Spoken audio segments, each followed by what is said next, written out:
Welcome everyone to sixth session of Book Clubs Across Border. This is Hurmat Riaz connecting from Lahore, and only I'll be connecting from Pakistan today. Since you all know that there is strict lockdown in Pakistan and schools are closed again, so we have our video submissions from Khairpur side, and it's also Pakistan Day in Pakistan, which is the day of resolution when it was decided almost more than 70 years ago that Pakistan is going to be created. So it's a national holiday, but still, so our offices are closed. So I'm connecting from home. So without further ado, let's start our session. Today we are going to be discussing two books, The Wandering Falcon and Threading My Prayer Rug.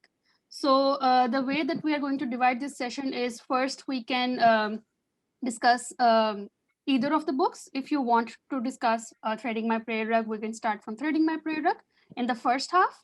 And in the second half, we'll discuss the next book. So let's begin. Anyone from your side who would want to come up and give a summary of either of the book?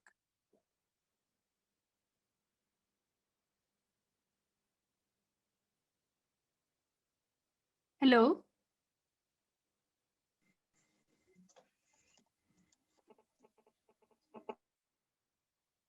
Did you guys hear what I said last?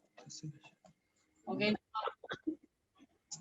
In the name of Allah, who is the most merciful, who was one, who is worthy one, who is the king of all kings, who is the powerful of all powerful, and who is the creator of all creatures, who knows by the secretary of our health. I want to the Lord, the sweet source of our beloved Prophet Muhammad, peace be upon him. Assalamu alaikum wa rahmatullahi wa barakatuh. I'm engineer, I'm Habibullah Sari from Kunar. Today I want to talk about in this video conference about the last book, Wandering Falcon. In my first issue about Jamil Ahmad. Jamil Ahmad was born in Punjab in 1931 after early education in Lahore. He joined the civil service of Pakistan. He served mainly in the Frontier province and in Balochistan. He was political agent in Kota, Khairpur in Malakand. In work in the Swat Valley, a remote Hindu-Kush area near a Afghan border, and he began his career in Balochistan in 1950. And he worked at various remote areas such as the Frontier province, Kota, Khairpur, and Malakand. And also,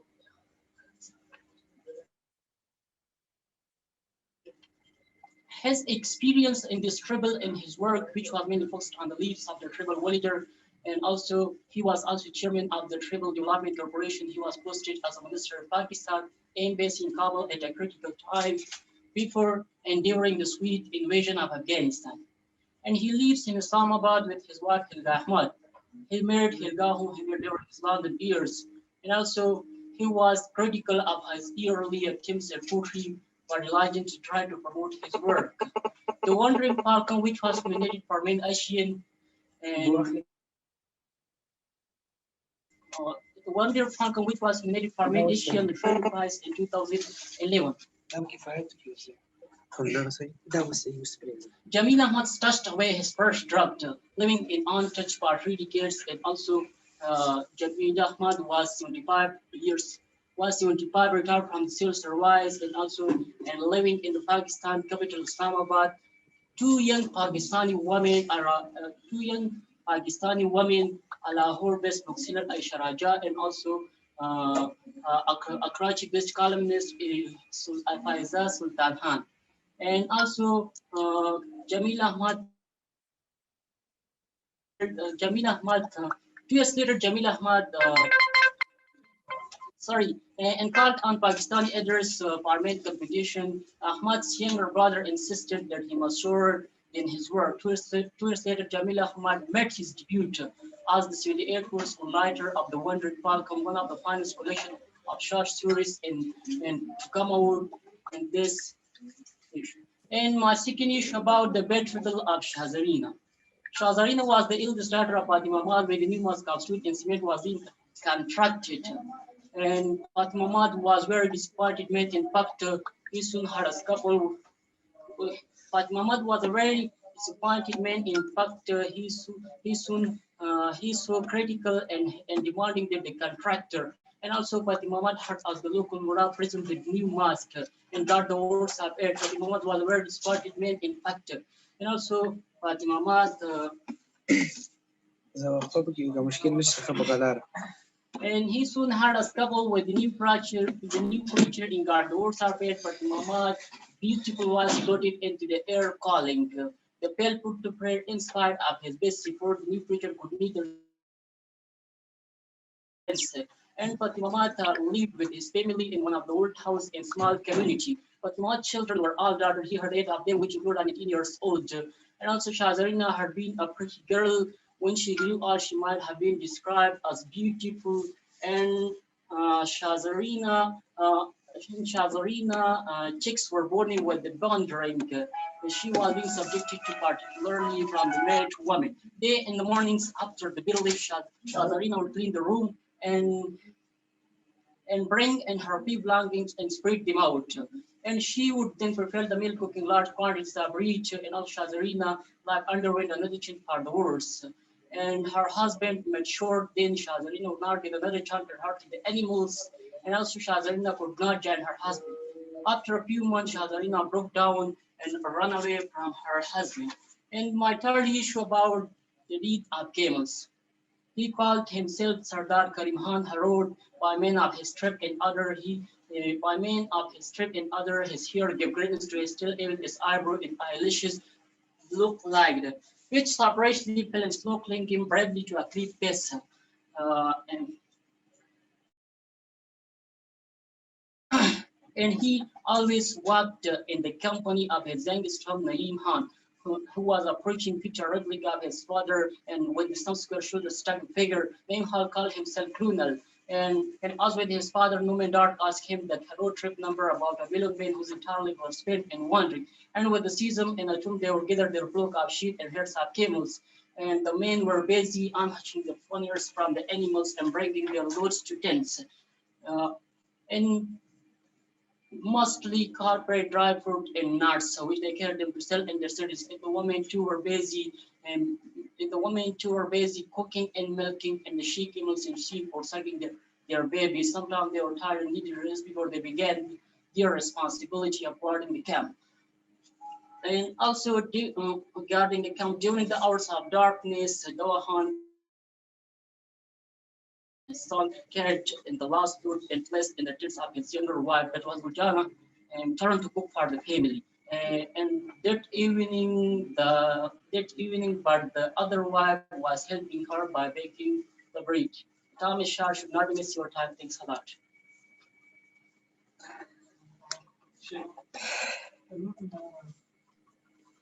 Thank you so much for your very well put review of the book, and thank you so much for giving summaries of two of these short stories from the book.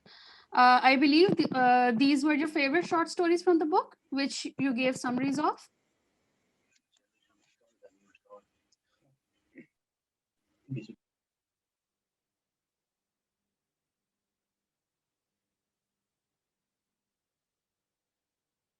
Anyone else from your side who would like to come up and talk about the Wandering Falcon, or talk about one of the short stories that you enjoyed reading?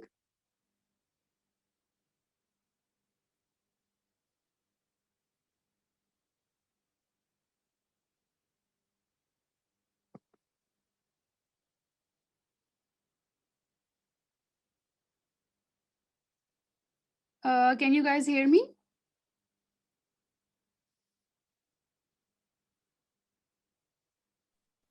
Yeah, Hermad, I can hear you.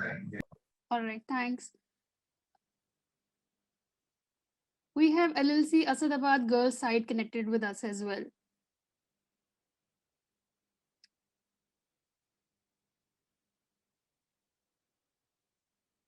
LLC Asadabad, can you hear me? Yes, we can hear you. We have only one participant present due to heavy rain. That's okay. That's understandable. The weather conditions are changing in Pakistan as well. It was really storm. It was a really big storm last night. So, would you like to go next? we were talking about the Wandering Falcon. A friend in the boys' side, he gave a really good summary of the book. He talked about Jamil Ahmed, and he gave summaries of two of the short stories. So, would you like to go next and talk about the Wandering Falcon? And you can also give summary of any of the short stories that you enjoyed reading. Yes, you want to talk. All right, please go ahead. The Wandering Falcon. The Wandering Falcon is a jaded piece of writing, a slightly woven collection of 9 stories depicting the interview of the Baloch life. The central among these stories is a saga of romance. Kulbibi is eccentric crush on a man of humble race and her elopement with him, desiring to settle in the Havin. Kulbibi is abscondments, a sinful according to the terrible footing he existed at stake both Habibi and her lover remain under search in one of their people in are murdered, having a son Torbas. Behind there are other story in reach the Kafir Mula take has wandering has been falling in engagement character has wandering has been falling engagement relatively more engaging. Additionally, there are more women stories, particularly about foreign women with their both stories, women, their resilience and struggle. There are stories within the story which art experience some distant future common to all Baloch tribals, likely to the later Chaulic tradition, hospitality code of honor and dear.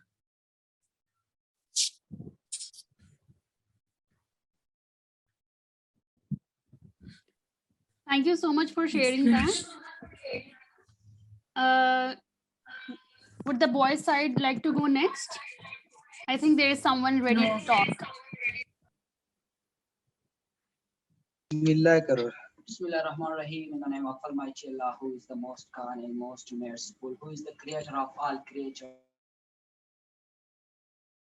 and who is the controller of all universal and galaxies.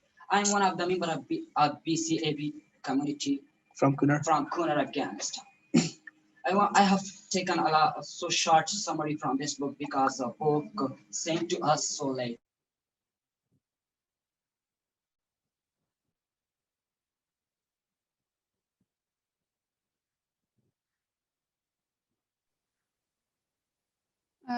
I think your video is stuck. Can you guys hear me? Seth, can you hear me? I can hear you, Hurmat. All right, I think We have there is some connectivity Yeah, we have them issue. back. Okay, I don't have them back.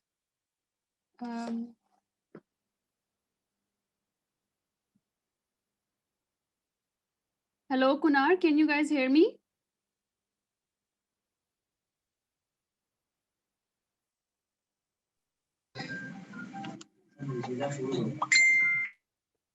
Yeah, hello.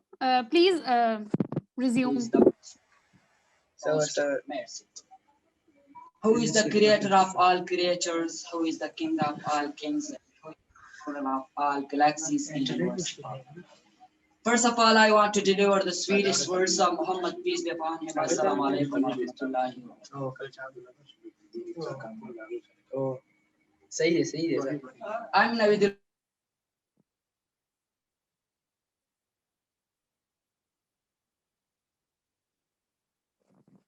I think we have lost Kunar again.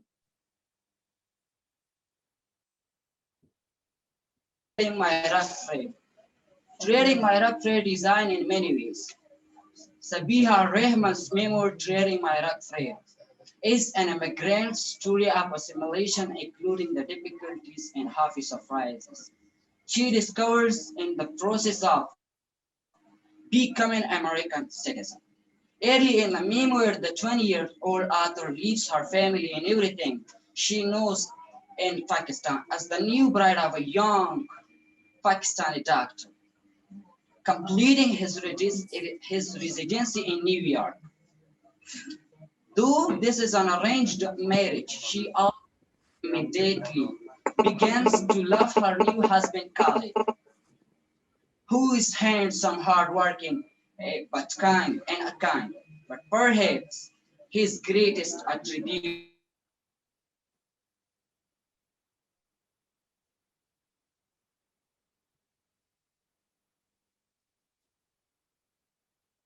about her new home. Rehman, she opens chapter 11 of this book with the following. The first time I saw a Jewish person was when I come to America. There was no Jewish families in Pakistan. I had never come face to face with the later. The world changed for her when her husband's Jewish, college Jew, and his wife take her under their wings. Life changed amicably for her. She became my lifeline.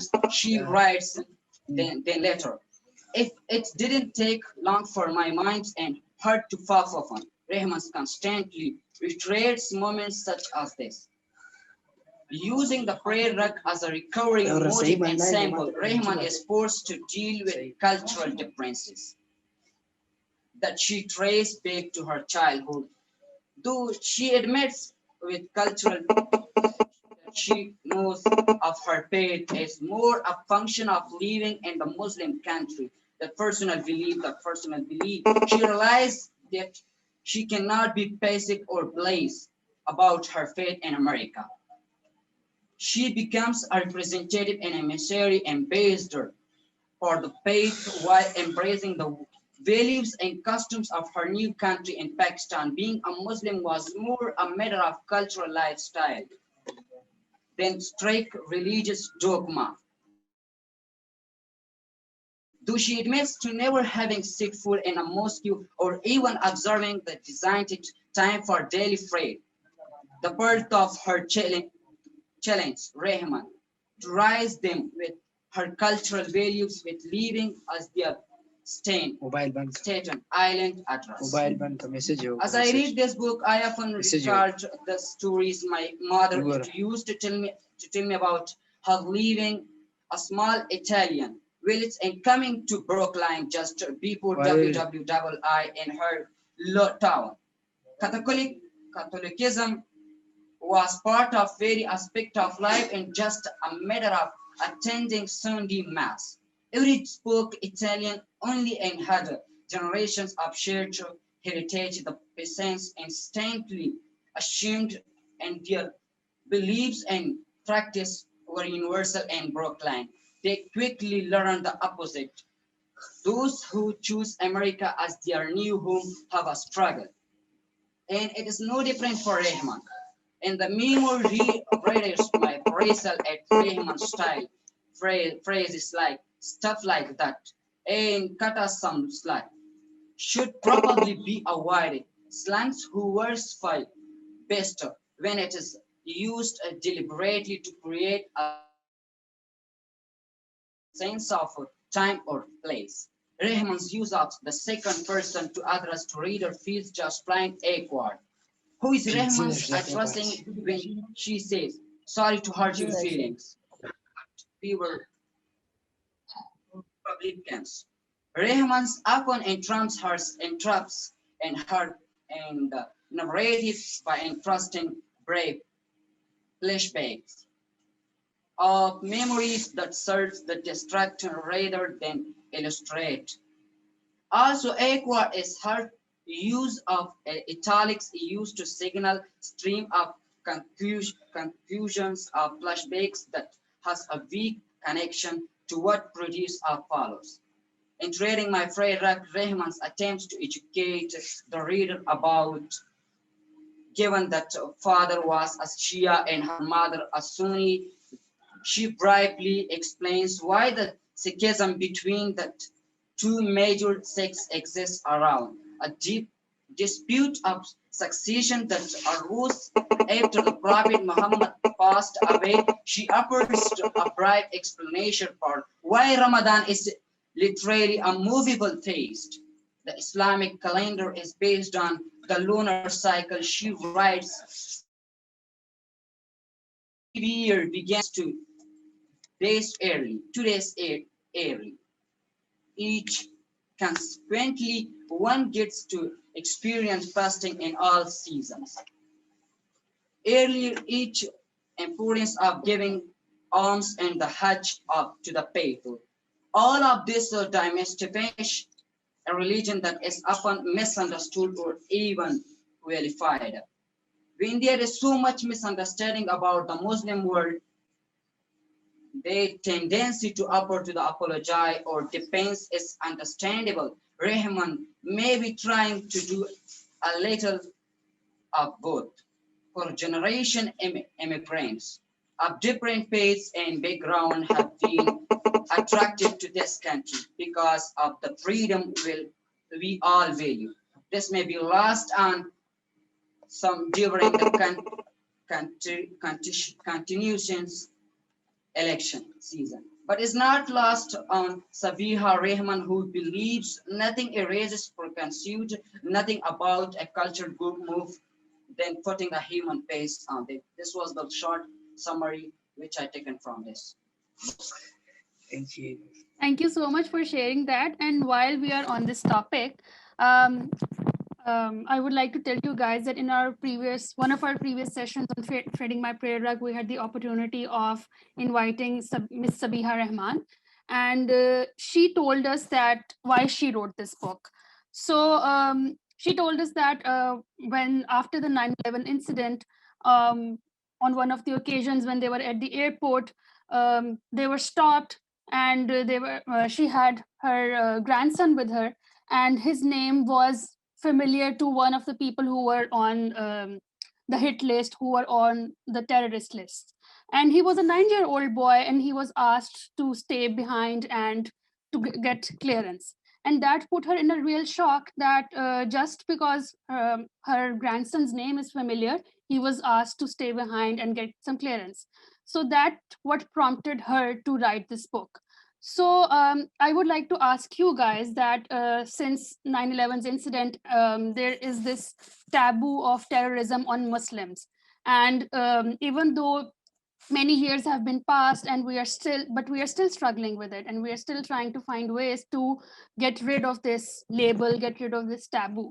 So what do you guys think, how these challenges or how these things can be changed, and how this perception of Islam and how this label of terrorism we can get rid of it? What do you guys think about that?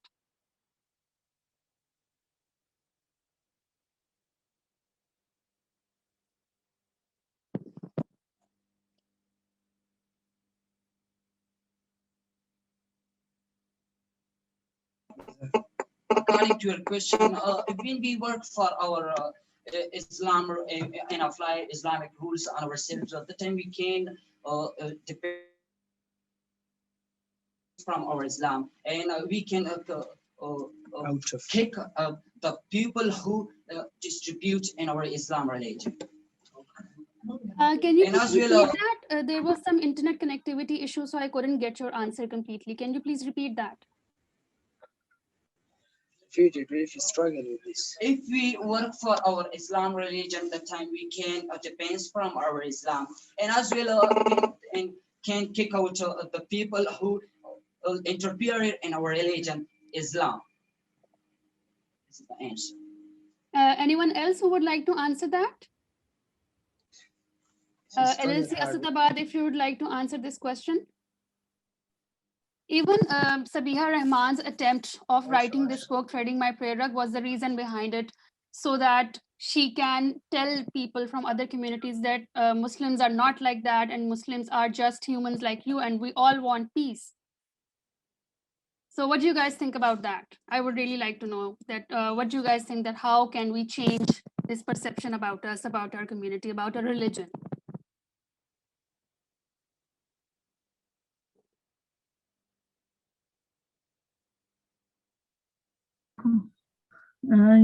Yes, I would like to answer your first question, that how we can get rid of this taboo that Can you please move your camera a little bit Islam because I Muslim cannot see you terrorists. properly?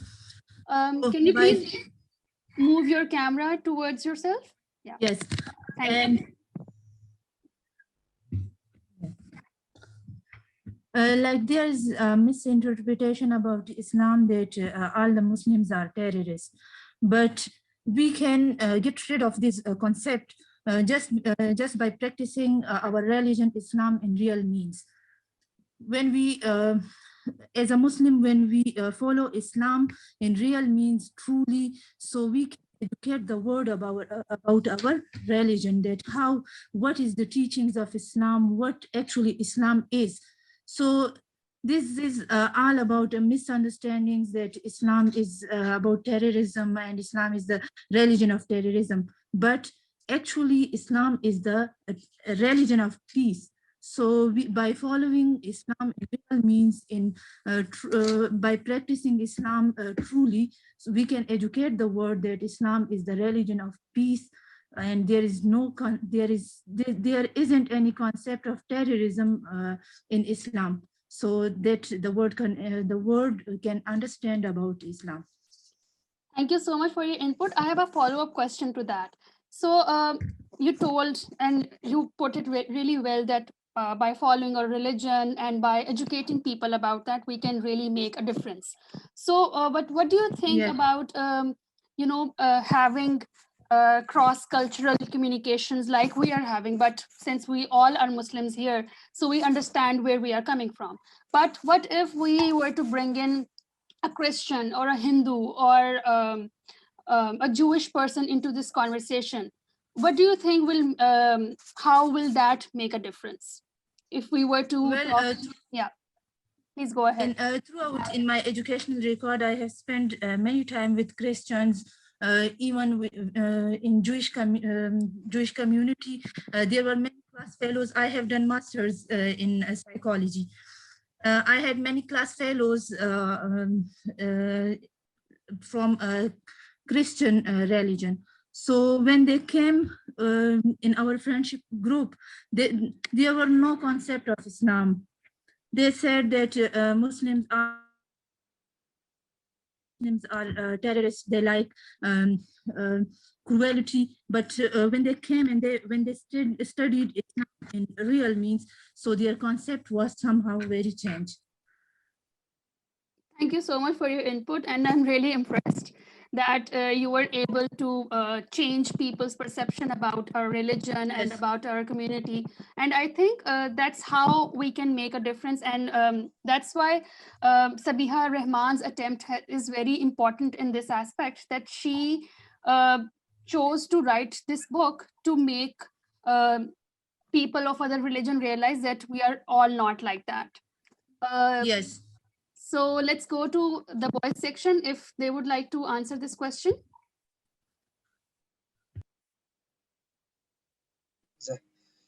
First of all, thank you so much. According to your questions, that in our community, people, especially Muslims, don't like terrorism, and as well, how can we finish terrorism in Islam religion? We have many ways to finish terrorism in Islam religion. For example, the first thing is that we have to join with each other, and as well Unity. we need a good security system so we can finish terrorism from Islamic country, especially from Afghanistan and as well from Pakistan or other we have Islamic countries. countries in the world. So So all of them who are non-Muslims countries, they call to Muslims that they are terrorism. So we terrorist. can finish them in many ways. For example, I am an educated boy and I want to immigrate to Europe countries, and I preach to them that we don't like tourism, and as well we need a good security, and as well we can spread Islam religion to other countries. For example, I would like to go to Europe countries and as well, especially to French or Germany or other countries. For example,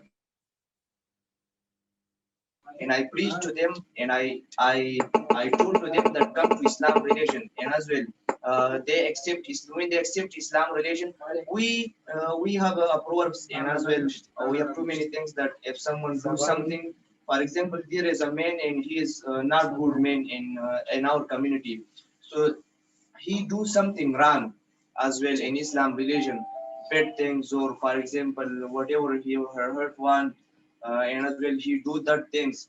And if a Christian or non-Muslim a woman or girl or man or boy see or saw him, so he think that all of them are like them. So in reality or in fact, we are not like that.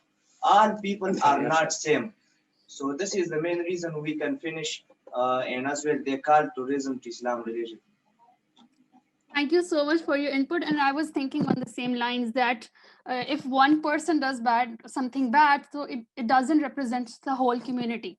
Not everyone is the same. And we as humans, we all are given choices. We all know that's how Allah has created us, that we all are given choices, and it's our choice to choose the right path or the wrong path. So thank you so much for your answers. Anyone else from your side who would like to talk about threading my prayer rug, or who would like to be a part of this conversation specifically, if they have anything else to contribute? No one, because we had exams here and as well we took a books last night, and as well no one is ready, so therefore that we are sorry for that. So I'd like to thankful from you as well, or from your community who made this program for us, and as well thank you so much that we know about the famous women or girls or men or in Pakistan, and as well they know about our country, and we will know about in the future, inshallah, as soon as possible. And as well, thank you so much from you. You're welcome, and thank you so much for taking out the time during your exams as well. Were you guys able to read The Wandering Falcon? Would you guys like to talk about that, since it was our February book? Were you able to read The Wandering Falcon? Anyone else? Friend explain for kitab. The first our friend boy who was come here, and he explained that at the first one, and the second man. I know. I'm just asking if you would like to talk about The Wandering Falcon. Any story from The Wandering Falcon? Yeah, I already told you that we are sorry for that. That all of them who are here, they are in a good position in as well in the schools or in universities. University, not in university, just in school. And as well, they try hard that to don't leave their position. So that's why they do not prepare for that. I already told you that. Sorry, so sorry for that. Inshallah, as soon as possible, we will good readiness for other books. All right, that's okay. So for now, I have videos from the Khairpur side. So I'm going to share my screen, and we can watch from the book reviews from their site. All right? Just give me a second.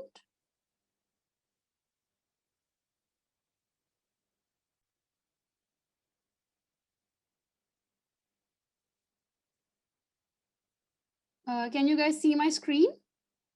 In the name And is the sound all right? Can you guys hear it? The most merciful and most beneficent. Is the video audible? Yes, we can hear it. Yes, thank you. Yes, all right. We can hear and watch it. In the name of Almighty Allah, the most merciful and most beneficent, this is Muhammad Ramzan in front of you from University of Knowledge High School campus Sachawa. Today I want to share few lines about threading my prayer rug. Threading my prayer rug was one of the suggest reads for this month from book club across border. One woman's journey from Pakistani Muslim to American Muslim. In threading my prayers rug, other Shabana Rahman takes place to journey describing in America. She tells us about her life growing in a Pakistani, the culture, the customs, the tradition of her country. I have learned so much about other people, their culture and tradition, especially when it comes to the non-fiction. I am glad because it ended to well-written book that I thought would highly recommend to anyone who was to anyone's. Threading like structure was very suggestion, and in this book I want to share some few lines that tradition, who shares tradition, cultures and their customs. She also shares when it comes to the non-fiction. That's all about my topic. Thank you very much. In the name of Allah who is Rahman and Rahim, I am Ajib Rahman from class 8 from school, Indian School of Knowledge, Khairpur Kunar. Today I want to share some information about reading my prayer. Right. This enthralling story of making of an American is a timely meditation on being Muslim in American today. Reading my prayer rig is richly textured reflection. It is also luminous story of many journeys from Pakistan to the United States.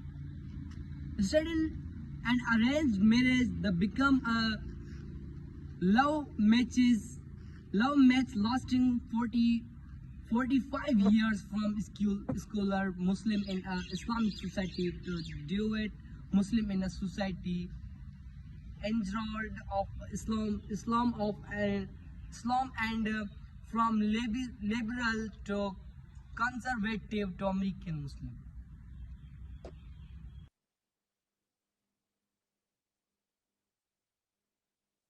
In the name of Allah, who is the most merciful and beneficent and created kind and created this earth. I am sharing information about the novel Reading My Prayers Rug. Sabah Rahman was doing interfaith work for Imam Faisal Abdul Rauf, the driving the force behind the Muslim community center at the ground zero. When the backlash began, she discussed what did experiences revolted about the American society. In the name of Allah, who is the most merciful and the most beneficial. First of all, my introduction. Here is in front of you, Baloch Gulambas. I am a student of metric class from Indian School of Knowledge, Khairpur city. I want to share an interesting information about the book, Threading My Prayer Rug. I want to say that I thoroughly enjoyed the book. Sabir Rahman has a very engaged and a conversational writing styles that easy to read and made me feel like I was sitting down to have tea with her while she regulated me with her life story. Born and raised in Pakistan, she entered into an arranged marriage with a doctor who was performing his residency at hospital in New York, which of course meant that she had uprooted her life and moved halfway around the world within a month of getting engaged. And the married day or two of officially getting married. I also enjoyed how the author weighs the metaphor of threading her prayer rug throughout the narrative. Thank you.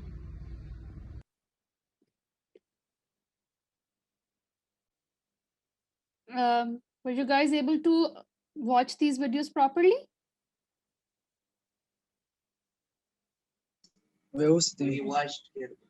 Yeah. So one of the points that one of the boys raised from Khairpur was that the writing style of Sabiha Rahman was very engaging, and it was written in a very conversational way. It felt to him like he was sitting right next to her, having tea and talking to her about her experiences.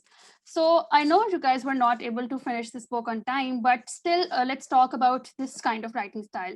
Usually, the books that we have read in book clubs across borders, they're mostly fiction, like The Wandering Falcon, and if you guys were able to read The Kite Runner and many other books in this listed in this book club. So how do you guys think which kind of writing style is more engaging? This memoir writing kind of style, or writing style, or fictional writing style? Which writing style makes you more makes you enjoy the book more?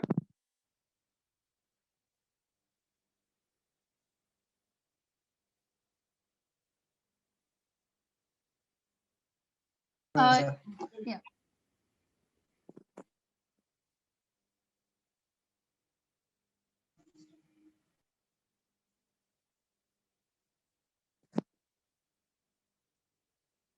question again. Can you repeat the question again? Please. Yeah, I was just asking that what you have read fictional books in this book club, and this book, Threading My Prayer Rug, it's written in a conversational style. It's a memoir, and it's written in a way like the author is sitting right next to you telling her experiences. So what do you think this kind of writing style is more engaging, or do you enjoy reading fiction more?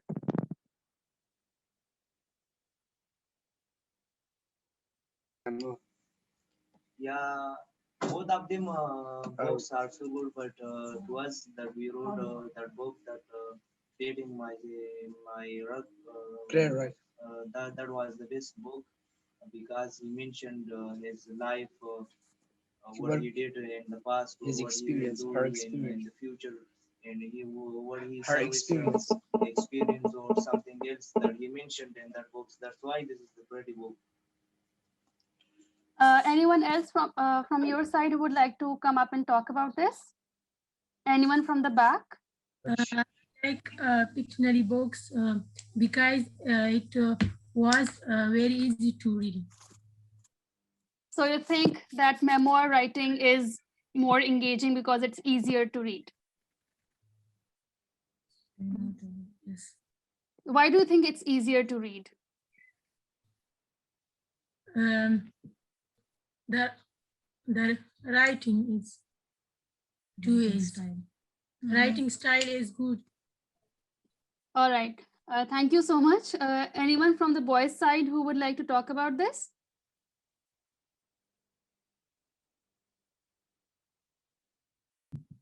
Drop again. Yeah, I think everyone has dropped from the call. I'll pause.